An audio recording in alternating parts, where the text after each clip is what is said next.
سلامونه دوستانو، جوړ په خیر، خیرت کراري ده. هیله ده چې ټول به روغ جوړ او خوشحاله یې. ستوري خانې ما ډېرو ملګرو ما ته میسیجونه کړي وو، کومنټونو کې دا پوښتنه کړې وه چې د نیټورک مارکیټینګ ګټې څه شی دي، موږ د نیټورک مارکیټینګ نه څنګه ګټه کولی شو یا دغه بزنس څنګه کیږي. د دې په اړه باندې ما نن یو لنډ پریزنټیشن تاسو ته تیار کړی دی. هیله ده چې دا ویډیو تر پایه پورې وګورئ او د نیټورک مارکیټینګ هغه اووه په زړه پورې ګټې چې نن ما په دې پریزنټیشن کې تاسو دپاره راغونډې کړي دي هغه وګورئ، واورئ او له دې نه ګټه پورته کوئ. دوستانو، د نیټورک مارکیټینګ هغه اووه په زړه پورې ګټې چې نن ما تاسو ته په دې پریزنټیشن کې ځای په ځای کړي دي. لومړی ګټه یې دا ده چې د شاملېدو خرڅ یا مصرف د دې ډېر کم دی. دویم دا چې د کار ځواک یا قوت، دویم دا ټکی دی. دریم دا دی چې انعطاف یا نرمي پکې شتون لري. څلورم شخصي پرمختګ، پنځم دوامداره عاید، شپږم د مالیې په برخه کې ګټې، اووم د عاید د لوړوالي پوتنشل یا پټ قوت. دغه هغه ټکي دي چې نن به موږ په دې ویډیو کې پې خبرې کوو. نو بیا هم هیله کومه چې تر پایه راسره اوسئ. لومړی د شاملېدو خرڅ یا مصرف. کله چې تاسو نیټورک مارکیټینګ ته راځئ د ډېرې کمې سرمایه ګزارۍ یا پانګونې سره په دغه کار کې شاملېدلی شئ.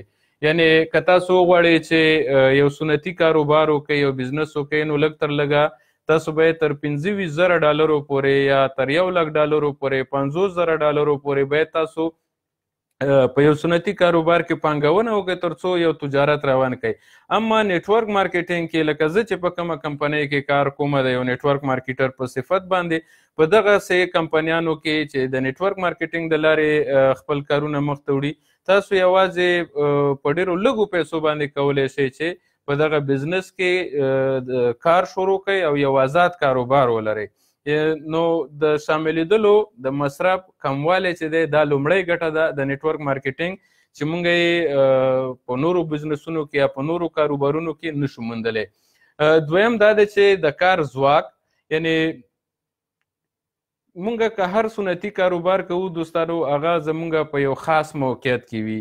یعنې په یو ښار کې شاید یو دکان ولرو، په یو ښار کې شاید یو شرکت ولرو، په یو ښار کې شاید یو مارکیټ ولرو. اما د نیټورک مارکیټینګ کار داسې دی چې دا تاسو له خپله کوره یا له هر ځای چې تاسو غواړئ هغه تاسو د نړۍ په بېلابېلو هیوادونو کې کولی شئ. لکه زه په خپله د نړۍ په مختلفو هیوادونو کې ټیمونه لرم. داسې کسان شته دی چې هغه زما په ټیم کې دي، زما د ټیم غړي دي، او زه له دوی سره د خپل کوره یا د هر ځای کې چې زه یم د دوی سره کار کوم او دوی په خپلو موقعیتونو کې له ما سره کار کوي، موږ د یو بل سره کار کوو. یعنې دلته زموږ سره د جغرافي د قید څه دغه نشته، ستونزه نشته دی. موږ کولی شو د نړۍ په هر هیواد کې، په هره سیمه کې، په هر ځای کې چې څوک وي د هغوی سره کار وکړو. دریم دا دی چې انعطاف یا نرمي ده. تاسې د دې انتخاب لرئ چې د نړۍ په هر ځای کې د هر چا سره هر وخت وغواړئ کار وکړئ. یعنې سهار غواړئ، غرمه غواړئ، ماښام غواړئ، څه وخت غواړئ، دا ستاسو پورې تعلق لري، ستاسو په انتخاب پورې تړلې ده. تاسو په خپله ځان ته وخت انتخابولی شئ چې څومره کار کوئ هماغومره به د دې کار معاوضه لرئ. که تاسو لږ کار کوئ لږه ګټه به کوئ، ډېر کار کوئ ډېره ګټه به کوئ. داسې نه ده لکه سنتي کارونه چې کارونه ټول تقریبا 8 ساعته 10 ساعته کار کوي خو د چا پیسې ډېرې د چا پیسې کمې. دلته که څوک خواري کوي د خوارۍ پیسې به ورته پوره رسیږي.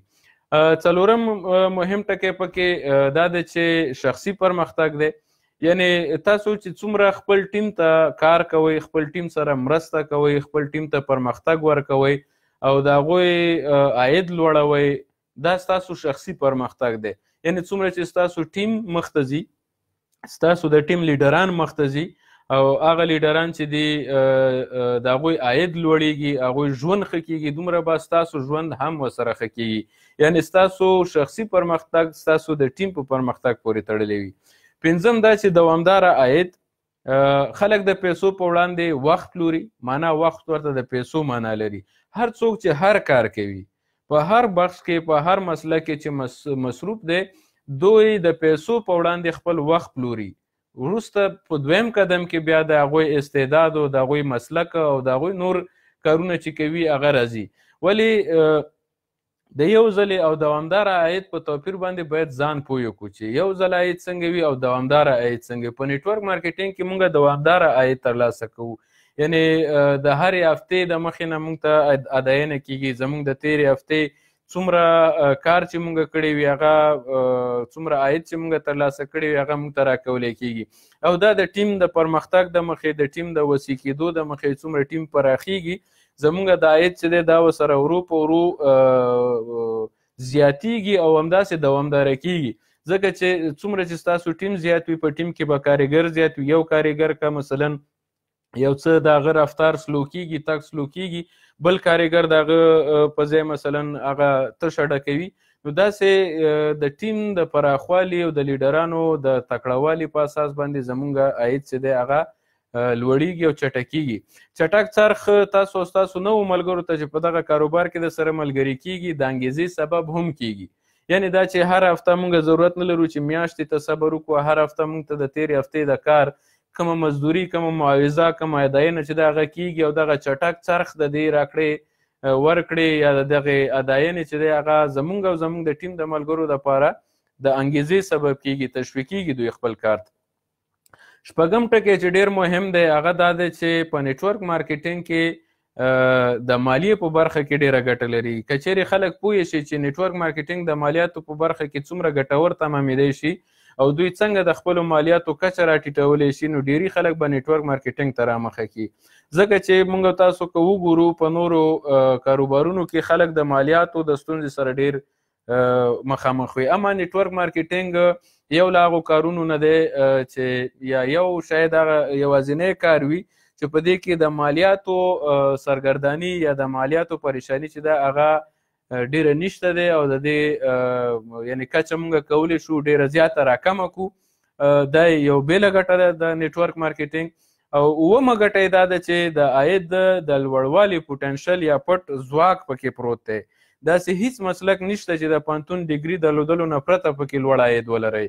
یعنی هر مسلک ته چې تاسو ځئ، هر دفتر ته چې تاسو د کار دپاره ځئ، نو اوله پوښتنه ستاسو نه د پوهنتون د ډیګرۍ کیږي، د پوهنتون د لوړو زده کړو د ډیګرۍ کیږي، او دویمه پوښتنه بله تاسو نه د تجربې کیږي چې تاسو څو کاله په دغه مسلک کې یا په دغه برخه کې تجربه لرئ. د هغې نه وروسته تاسو کولی شئ چې په هغه شرکت یا هغه کمپنۍ هغه ځای کې تاسو کار وکړئ. اما نیټورک مارکیټینګ یوازینی مسلک دی چې دلته تاسو نه د پوهنتون ډیګرۍ ته ضرورت لرئ او نه کاري تجربې ته ضرورت لرئ، بلکې تاسو کولی شئ سر د نن نه دغه کار پیل کړئ او د کار سره په څنګ څنګ کې زده کړه هم وکئ، کار هم وکئ او د وخت په تېرېدو سره چې دی خپل عاید لوړ کړئ. او دا عاید شپه په شپه نه لوړېږي، دا واضحه خبره ده چې وخت غواړي، محنت غواړي، خواري غواړي. خو مثلا که مونږ وګورو چې هر بل مسلک د زده کړې دپاره مونږ څو کاله پرله پسې هره ورځ څو ساعته پرته له کومې غیر حاضرۍ نه مونږ پوهنتون ته ځو، زده کړه کوو، سبق وایو، وروسته امتحان ورکوو، سند ترلاسه کوو، بیا په هغه مسلک کې چې دی مونږ د کار په لټه کې کیږو او کار ځان دپاره لټوو. اما همدغومره وخت یا د دې په نیمایي وخت هم که مونږ چېرته نیټورک مارکیټینګ ته ورکو، نو د وخت په تېرېدو سره به هم مونږ په دې مسلک کې، په دې برخه کې ښه زده کړه هم کړې وي، ورسره به عاید به مو هم ترلاسه کړی وي، یعنې د عاید یو زمینه به مو هم ترلاسه کړې وي. خو دا ستاسو د لږو خواریو او برکت او د دندې په پرتله ډېر څه ترلاسه کولی شئ په دې کې. یعنې څومره چې تاسو په یوه سنتي دنده کې، په یو وظیفه کې ترلاسه کوئ، په نیټورک مارکیټینګ کې که ورته خواري تاسو وکئ، ورته وخت ورته ورکئ، څومره وخت او څومره خواري چې تاسو په یو سنتي کاروبار کې، په یو وظیفه کې، په یو دنده کې کوئ، هغه دلته په نیټورک مارکیټینګ کې په هماغه جدیت سره، په هماغه پاملرنې سره تاسو په دې کې وخت ورکئ او خپل انرژي مصرف کئ، نو هیڅ شک نشته دی چې تاسو به د یو ښه عاید لرونکي واوسیږئ. که غواړئ چې د نیټورک مارکیټینګ په اړه باندې نور معلومات هم ولرئ، نو زما چینل سبسکرایب کړئ او د فیسبوک د لارې په لاندې ادرس د ما سره ملګري شئ یا د واتساپ د لارې ما سره اړیکه نیولی شئ. زه ستاسو په خدمت کې یم او هڅه به کوم انشاءالله چې تاسو ته د نیټورک مارکیټینګ په برخه کې هغه معلومات چې ستاسو ته په کار دي او اړین دي هغه به زه له تاسو سره خامخا شریکوم. ډیره مننه دوستانو. تر بلې ویډیو چې بیا ستاسو په خدمت کې حاضرېږم، تاسو په لوی او بخونکي خدای سپارم. الله مو مل شه.